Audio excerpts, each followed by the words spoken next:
할렐루야. 오늘도 주님께 나와 하나님을 예배하는 우리 모든 성도님들에게 하나님께 크신 은총과 평강이 넘치기를 바랍니다. 오늘도 사순절이 2주 남았습니다. 오늘 사순절 5번째 주일, 하나님께서 우리를 사랑하셔서 독생 성자 예수님을 이 땅에 보내주셨습니다. 예수님께서는 우리를 구원하시고자 자신은 십자가에 죽으셨습니다. 자신의 몸을 던져서 우리를 구원하신 예수님의 사랑, 그리고 그 아들을 보내신 하나님의 사랑, 이 사순절, 이 고난의 절기야말로 하나님의 뜨거운 사랑, 우리를 향하신 하나님의 그 깊은 사랑을 우리가 누릴 수 있는 귀한 은혜의 절기인 줄 믿습니다. 십자가는 사랑입니다. 하나님께서 우리를 향한 사랑, 예수님께서 우리를 향한 사랑, 우리는 그 사순절을 이 2주 동안 더 깊이 뜨겁게 보내는 저와 여러분 되기를 간절히 바랍니다. 임종을 앞둔 어떤 스승이 제자에게 중요한 가르침을 마지막으로 주려고 한 가지 질문을 합니다. 스승은 자기의 입을 벌리고 제자에게 이렇게 말합니다. 내 입안에 무엇이 보이는? 혀가 보입니다. 이는 보이지 않느냐? 스승님의 치아는 다 빠지고 지금 혀밖에 보이지 않습니다. 이는 다 빠졌는데 혀만 남아있는 이유를 알겠느냐? 이는 단단하기 때문에 다 빠져버렸고 혀는 부드럽기 때문에 오래 남아있는 것 아닙니까?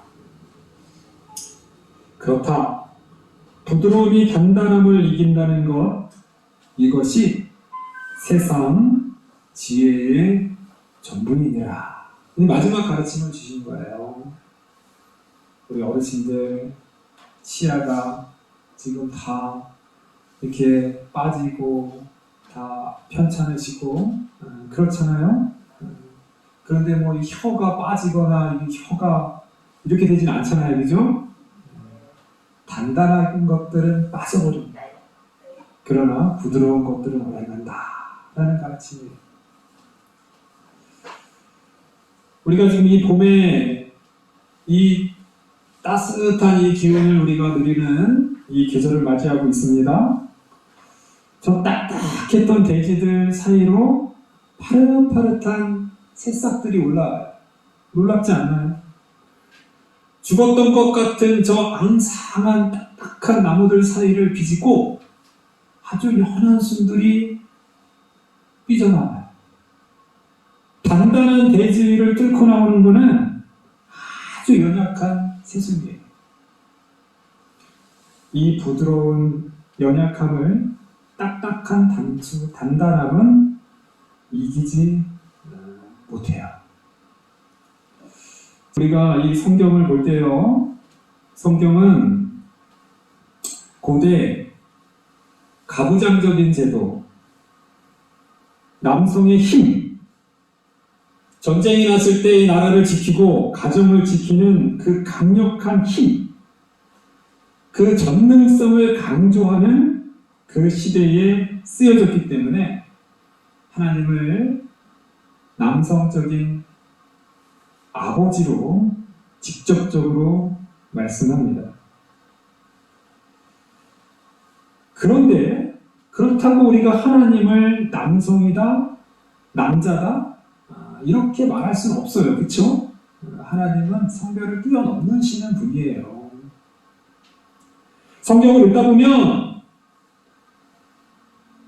부드럽고 따뜻한 어떤 여성성의 그 모성애,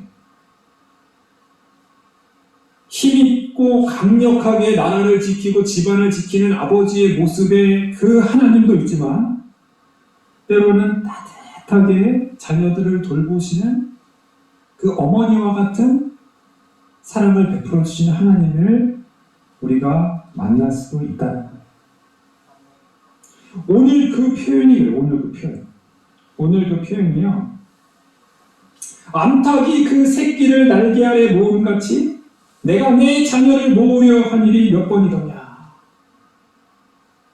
하나님께서 예루살렘 이스라엘 백성들을 암탉이 그 새끼를 모으는 것 같이 모으는. 저도 닭을 키워봤지만 이 닭이요 알을 20일 동안 품습니다. 먹지도 않아요. 23일인가요, 원사님은? 네, 저는 21일 만에 풀기도 하는데 21일에서 23일까지 걸립니다. 먹지도 않아요. 조금 먹겠지. 물도 잘 마시지 않아요. 뭐 들짐승들이 막 오고 그래도요 혼자 가고 알아요. 그리고 이 깨어난 이 새끼를요 이 보호하는 그 모성애와 본성이 얼마나 강한지. 제가 막 다가가면은 막 굉장히 싸납게 막 날개를 푸닥거리면서 공격을. 그렇게 싸납게 저를 공격하는 닭이 아니에요. 원래 도망가요. 새끼를 품는 이 어머니의 사랑이에요. 우리 하나님께서 이스라엘을 그렇게 품으셨다는 거예요. 강력한 모성애의 그 사랑으로 예루살렘을 품으시는 하나님. 우리는 남성적인 강력하신 전능하신 그 하나님도 우리의 하나님으로 우리의 사랑을 받지만 성경을 읽으면서 우리를 정말로 따뜻하게 사랑하시는 어머니적인 그런 사랑의 하나님으로 우리를 품으시는 그 사랑을 우리는 경험해야 합니다. 할렐루야. 아멘. 예루살렘아 예루살렘. 이 말씀 자체에 예수님의 그 탄식과 예수님의 그 가슴 탄식이 담겨 있어요. 이 장면에서 예루살렘은 예수님께서는 눈물을 흘리셨을 거예요. 탄식하는 거예요. 예루살렘아 예루살렘. 선지자들을 죽이고 내게 파송된 자들을 돌로 치는 자여. 오늘 마태복음 23장을 보면요. 이 23장의 말씀이 서기관과 바리새인들에 대한 화를 선포하는 말씀이에요. 예수님께서 하나님의 말씀을 선포하는데 그냥 계속 쫓아다니면서 예수님을 트집 잡고 어떻게 하면 예수님을 죽이려고 공격하는 바리새인들. 예수님께서 그들에게 대응해주고 그들과 논쟁하고 그들을 설득했는데도 도저히 듣지 않는 그들에 대해서 화 있을진저 7가지 화를 선포하시는 말씀이 23장 말씀이에요. 화 있을진저 화 있을진저 외식하는 서기관들과 바리새인들이여 화 있을진저. 중간에 보면 이 독사의 자식들아 예수님께서 강하게 그들을 책망하시는 말씀도 있어요. 외식하는 서기관과 바리새인들. 바리새인 서기관들의 가장 큰 죄악은 바로 외식이었다는 거예요. 겉으로는 경건한 척, 겉으로는 하나님을 정말로 사랑하는 그런 종교인처럼 보이지만 그의 속은 썩은 거예요. 회칠한 무덤, 겉에는 회로 이렇게 환하게 칠을 했지만 속에는 죽음과 그 썩어지는 무덤이죠, 무덤. 예수님께서 그들에 대해서 비판한 것은 외식이었어요, 외식. 하나님께서 가장 미워하시는 것, 하나님께서 정말 우리에게 화를 내시는 것은 겉과 속이 다른 거예요. 겉으로는 경건한 척, 겉으로는 하나님을 정말 사랑하는 척하지만 그 마음 속에서는 전혀 하나님의 뜻대로 살지 않고 자기 마음대로 자기 고집대로 온갖 죄악과 탐욕과 불의로 가득한 마음, 하나님께서는 그들을 향해서 예루살렘아 예루살렘아 탄식하셨다라는 것입니다. 암탉이 그 새끼를 날개 아래 모음같이 내가 내 자녀를 모으려 함이 몇 번이더냐. 그러나 너희가 원치 아니하였다. 하나님은 끊임없이 그래도 예루살렘과 이스라엘을 품으려고 그렇게 노력했건만 너희가 원하지 아니했도다라는 거예요. 38절 보라 너희 집이 황폐하여 버려진 바 되리라. 자, 이 말씀도 가만히 보셔야 돼요. 가만히. 보라 너희 집이 황폐하여 버려진 바 되리라. 이게 무슨 말입니까? 예루살렘아 예루살렘아 예루살렘은 하나님의 성전 하나님의 집이 있는 곳 아닌가요? 그런데 예수님께서는 너희 집이라고 말합니다. 예루살렘은 더 이상 하나님의 집이 아니라는 거예요. 예루살렘은 외식하는 바리새인과 서기관들의 집이라는 거예요. 이미 예루살렘은 하나님이 안 계세요. 하나님을 떠났어요. 거기는 그냥 너희 집이에요.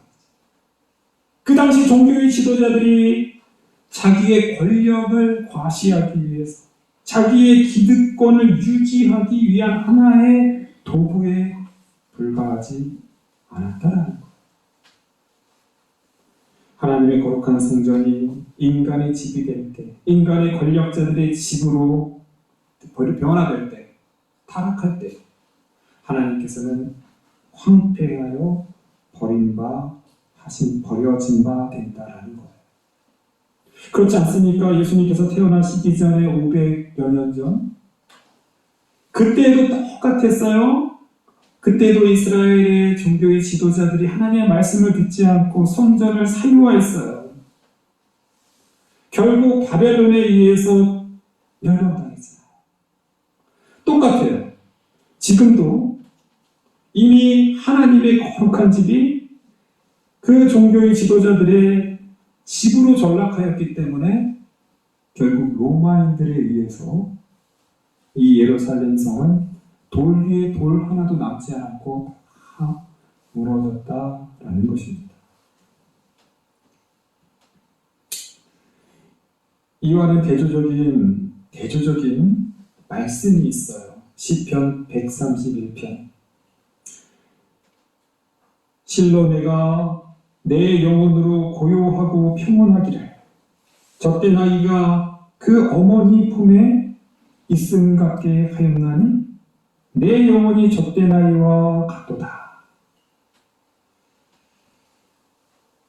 하나님의 성전을 사모하는 마음으로 성전에 올라가는 노래다라는 제목이 붙어 있어요. 젖된 아이가 그 어머니의 품에 있음 같이 내 영혼이 고요하고 평온하다는 것. 젖된 아이, 젖을 뗀 아이입니다. 더 이상 어머니로부터 모유를 먹지 않는 아이예요. 무언가 어머니로부터 반해서가 아니라 그저 어머니의 품이 좋았어. 어머님의 품에 안겨있으니까 세상의 모든 것을 가진 것보다 더 평안함과 더 고요함을 느낍니다. 할렐루야. 그렇게 하나님의 성전을 사모하며 하나님의 집으로 갔다는 거예요. 다르죠. 오늘 지적하는 예루살렘아 예루살렘아 암탉이 그의 새끼들을 모음같이 모으지만 그들은 떠났고요.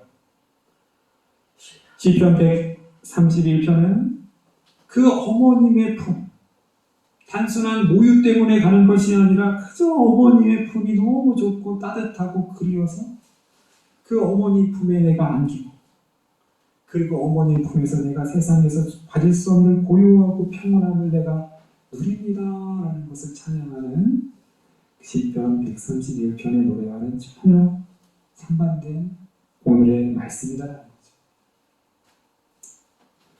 39절 내가 너희에게 이르노니 이제부터 너희는 찬송하리로다 주의 이름으로 오시는 이여 할 때까지 나를 보지 못하리라 하시기를. 자, 이 말씀도요 찬송하리로다 주의 이름으로 오시는 이여. 사실 이 말씀은 예수님께서 예루살렘에 입성할 때 사람들이 종려나무 가지를 흔들면서 환호했던 그 구호가 바로 이 구호예요. 찬송하리로다. 이스라엘의 하나님 호산나 우리를 구원하소서 주의 이름으로 오시는 이여. 예수님께서 예루살렘에 입성했던 그 구호를 다시 한다는 거예요. 근데 이미 예수님께서는 앞에서 성전에 다 입성을 하셨고요. 오늘 이 말씀은 그때까지 나를 보지 못하리라. 다시 예수님께서 이 땅에 재림하시고 진정한 우리 예수님께서 그 예루살렘, 회복한 예루살렘, 온전한 예루살렘으로 입성하시는 그날 모든 마음 백성들이 찬송하리다 주의 이름으로 오시는 이여라고 찬양하고 경배한다는 거예요. 이거는 종말입니다. 이건 예수님께서 그때까지 나를 보지 못할 것이다. 나는 이미 죽고 그때 나를 다시 볼 것이다. 이건 종말에 대한 예고예요.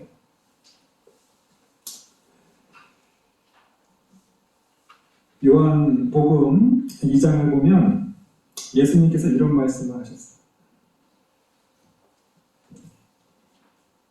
너희가 저 성전을 헐라 내가 사흘 만에 다시 세우리라. 할렐루야. 오늘 예루살렘은 당시 바리새인들과 종교의 지도자들에 의해서 황폐하여지고 버려진 바되고 헐려집니다. 그 집은 허물어져야 합니다. 그건 하나님의 집이 아니에요. 그건 사유화된 종교 집단의 건축물에 불과하지 않습니다. 예수님께서는 저 성전을 헐라 내가 사흘 만에 다시 세우리라. 예수님은 과연 사흘 만에 부활하셨고 새로운 교회를 세우셨습니다. 교회는 바로 예수님의 몸입니다. 예수님을 머리로 한 예수님을 믿는 거룩한 성도들이 함께 모임의 공동체가 바로 교회인 줄 믿습니다. 그러므로 우리는 이제 예루살렘 성전을 우리가 그곳에서 예배하는 그 시대가 아니에요. 이제 새로운 성전, 예수님을 몸으로 하는 새로운 예배당, 새로운 교회를 통해서 우리는 하나님을 예배하고 우리는 하나님을 경배할 수 있는 거예요. 에베소서 4장 16절입니다. 그에게서 온몸이 각 마디를 통하여 도움을 받음으로 연결되고 결합되어 각 지체의 분량대로 역사하여 그 몸을 자라게 하며 사랑 안에서 스스로 세우느니라. 할렐루야. 이것이 바로 새로운 성전, 새로운 예수님께서 만드신 교회의 모습이다라는 거예요. 예수님 안에서 온몸이 각 마디를 통하여 도움을 받고 서로 연결됩니다. 결합됩니다. 그리고 각 지체는 그 분량대로 자기에게 주어진 맡겨진 귀한 사명을 감당합니다. 그리고 가장 중요한 것은 사람으로서 스스로 세워진다라는 귀한 말씀을 우리는 꼭 기억해야 합니다. 왜냐하면 하나님께서 우리를 그렇게 사랑하셨기 때문이에요. 그의 날개 아래 우리를 품어주셨기 때문입니다. 우리는 따뜻하고 부드러우신 그 하나님의 사랑을 우리가 받아야 돼요. 그리고 그 사랑의 공동체를 만들어야 됩니다. 바리새인들과 서기관과 같은 그런 외식하는 그런 모습, 우리 하나님께서 탄식하시는 거예요. 그 신앙 앞에 우리 예수님은 눈물을 흘리면서 호소하는 거예요. 돌아오라. 회개하라. 그리고 나를 통한 새로운 성전을 만들어라. 거짓과 가식과 위선과 외식함으로 세워진 성전은 부수고 예수 그리스도를 통하여 겸손과 사랑과 온유와 따뜻한 사랑으로 만들어진 새로운 공동체를 만들라는 거예요. 이것이 바로 우리 주님께서 우리를 위하여 죽으신 이유입니다. 이 십자가의 절기, 이 사순절의 절기에 저와 여러분을 위해서 예수님께서 죽으셔야만 했던 그런 이유가 된다라는 거예요. 사랑하는 성도님, 사순절 다섯째 주일을 보내고 있습니다. 이제 사순절 2주 남았어요. 2023년 사순절은 새로운 사순절이기를 원합니다. 이전에 보냈던 늘 반복되어 돌아오는 그런 사순절이 아니라 올해의 이 사순절은 정말로 내가 나를 향한 하나님의 사랑, 나를 위해 십자가에 걸으신 예수님의 뜨거운 사랑을 만나는 이 사순절이 되기를 원합니다. 혹시라도 내 안에 거짓된 모습은 없는가? 내 안에 가식되고 위선적인 모습은 없지 않는가? 이 사순절을 통해서 너희의 집이 황폐하여 버림받으리라 라는 그 말씀 앞에 스스로 돌아보고 반성하고 오직 우리 예수님의 그 사랑, 하나님의 사랑 앞에 내가 그 품 안에 안기는 것, 그것이 가장 최고의 신앙의 목적입니다. 내가 하나님을 예배하고 내가 이 시간 이렇게 예배당에 나와서 하나님을 섬기는 것은 나를 향하신 놀라운 사랑, 따뜻하신 부드러우신 하나님의 그 사랑이 너무 좋아서 그저 그 품 안에 있으면서 누리는 기쁨과 평안함과 고요함을 내가 누리겠습니다. 그것이 진정한 복인 줄 내가 고백합니다. 라는 것을 깨달아갈 수 있는 이 거룩한 절기, 이 사순절이 되기를 간절히 축원합니다. 기도하겠습니다. 참 좋으신 아버지 하나님 감사합니다.